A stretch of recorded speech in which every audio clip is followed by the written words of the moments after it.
7:05 a.m. You stirred from your Saturday morning slumber by a light buzz coming from the other side of the room. Almost instinctively, you dash across to turn off your vibrating phone. The phone shows one unread text messages from a number you don't recognize. Received 7:05. I'm not really sure what's going on. I'm scared. Alone. I don't know what to do anymore. I've decided to document what happens with these next text messages in the unfortunate event that I am unable to tell the story myself. You're struck with an unnerving feeling, but your mind isn't clear enough to fully comprehend what you've just read. It's too early for this. You decide to head back to the bed and deal with this later. 9:10 a.m. Your phone's familiar buzzing rings through your head as you wake up to find another unread message. The number is the same as the first, and the feeling the words give you isn't much different either. Received at 9:10 a.m. I've decided the bathroom would be a great place to hide. I swear I can hear footsteps coming towards me. I've heard them for hours. I need to find a way out, but I'm too afraid to move. It feels like the walls are closing in on me. All I know is that I need to get out of here. It's not safe. You're starting to get worried. You want to help, and you try to reply, but you're unsure what to say. You try to shrug the message off as some kind of prank, but doing so seems to make the anxious feeling go away. For now, you decide to go about your day as you normally would. 11:14 a.m. It's been 2 hours. The anxiety has nearly subsided. You find yourself unable to eat. This unexplainable feeling has had an effect on your appetite. Then, right on cue, you hear that unpleasant sound. Received 11:15 a.m. I've decided to run. Just run. I have no plan, but I've got to find some sort of exit. All the doors are locked. Now there's nowhere else to go. I feel concerned. The footsteps are getting louder. Needless to say, these messages are starting to get to you. You can't deal with this. You decide to just let it go. Ignore the feelings, ignore the messages. There's no reason for you to get involved with this. You hear the phone buzz in the next few hours.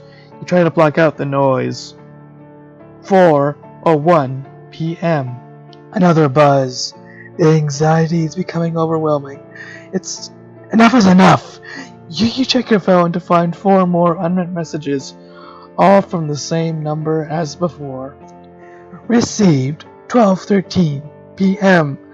I don't know how long I've been running. The footsteps won't go away. I can't escape them. No matter how fast I run, they just keep getting louder, and they're starting to seem obnoxious. Received 1:06 p.m. I can't run anymore. The footsteps are deafening, and there's a pounding on the walls around me. I must be going insane. There are voices in my head. The halls are speaking to me, but the words are unintelligible. Received 2:24 p.m. The footsteps, the voices, every sound is stopped. All that's left is a horrific ringing. My ears have begun to bleed, and it looks like my vision is far off as well. Nothing seems to be the color it should be. The once large array of colors has turned into varying shades of black and red. The heat in here is unbearable. I'm drenched in sweat. Received 4:01 p.m. I'm seeing shadows in the corner of my eye. The walls are constantly moving. I keep trying to convince myself that it's all a sick dream, but the heat, the shadows, the blood, it's all so real. I feel helpless.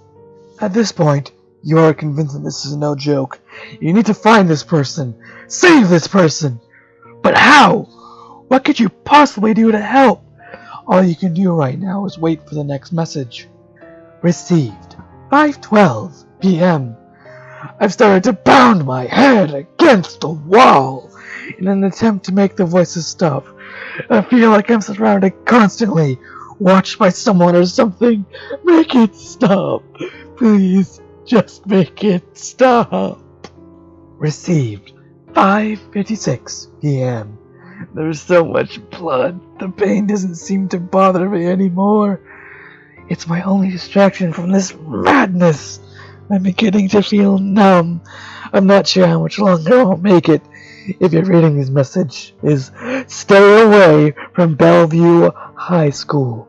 There is something terribly wrong at this place. At that moment, you realize that whoever this person is, they're not far from you. You go to that high school. This could be your chance. You could save them. 5:25 p.m. You made up your mind. You're going to that school. You've got no idea what you're going to do when you get there, but you know you've got to do something. You've waited long enough. Received 5:57 p.m. I can't take this. I can't stand another second of this nightmare. There's so much blood. I can barely breathe. I'm certain this will all be over soon. It has to be. Blood. So much blood. Please just make this madness stop. You dart into the school and take a quick look around. The halls seem to be empty. Where is this person? You had expected to see a bloodbath. For the first time, you reply to the message. Sent. 7:02 p.m. I'm here, at the school. Where are you? Almost immediately, you hear a buzz. Sent. 7:02 p.m. I'm here, at the school. Where are you? At first, you are confused. You reread the messages over and over and over again. The pieces slowly come together in your mind. The messages you've received all day. They were sent from your phone. With that, the door slams shut behind you, and you start to hear footsteps coming after you. Scared and alone, you turn to run, catching a glimpse of the time displayed on the clock overhead. 7:05 p.m.